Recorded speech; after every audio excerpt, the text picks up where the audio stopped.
Salam əziz dostlar, salam əziz qardaşlar. Bugün martın 16-sı, akşam saat 5'dir, 6'dır. Bu videonu çəkirik sizlər üçün. Buyurun baxın, gördüğünüz bax bu 300 baş. Hamısı bax belə birinci, ikinci qarna, üçüncü qarna. Düz, xalis qaradolaq. Görürsünüz qardaşlar. Buyurun, kimlər istəsə kanala abunə olmağı, videonu axıra kimi bəyənməyi unutmayın. Əziz izləyicilər, əziz dostlar, əziz qardaşlar, təsərrüfatla məşğul olmaq istəyən qardaşlar. Buyurun baxın, qoyun hamısı bax belə qızıl yelindir. Bir 25'e kimi balalıdır. Qalanı qızıl yelindir. Əziz qardaşlar, buyurun baxın videomuza və kanala abunə olmağı yenə deyirəm, unutmayın. Videolarımız axıra kimi baxın, like verin. Gördüyünüz hamısı birinci, ikinci qarına yetik boskərə xalis qaradolaq. Baxın qardaşlar, gördüyünüz hamısı birinci, ikinci qarına xamış şişək, üçüncü qarına xamış şişək. Hələn bunlar doğmamış şişəklərdir qardaşlar.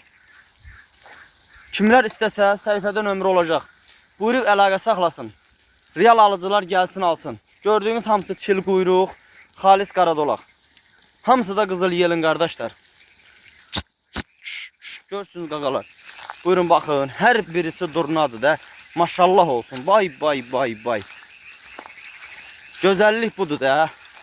Baxın qardaşlar, balalı şişəklərdə baxdı, o setkada balası altında əmişir. Gözəllik bunlardır qardaş. Buyurun baxın əziz izləyicilər. Təmiz 300 baş heyvandır. Gör nə gözəldir. Gör nə gözəldir. Allah hər kim alsa alana da satana da çox-çox xeyir versin. Gözəl dəyərli qardaşlar. Bu kom da satılır, hissəsi də satılır. Bu malla da bartel olunur. Yaxşı xarici maşın, Range Rover'dir, Lexus'dur,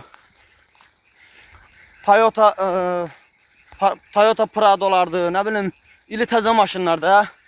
Buyurun baxın qardaşlar. Hamısı gördüyünüz sayı seçmə, super damazlıq şişəklər. İçində tumluqları var. Ona kimi. Hamısı da bax belə ağır boğaz, yetik boğazlar. Görürsünüz qardaşlar. Buyurun baxın, hər tərəfli qoyunu çəkirəm. Görəsiniz və özünüz qiymətini verəsiniz. Kimlər istəsə əlaqə saxlasın.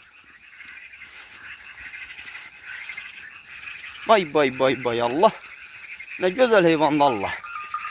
Maşallah olsun. Bax görürsünüz içində tumluğu var, hələ 1 yaşındadır.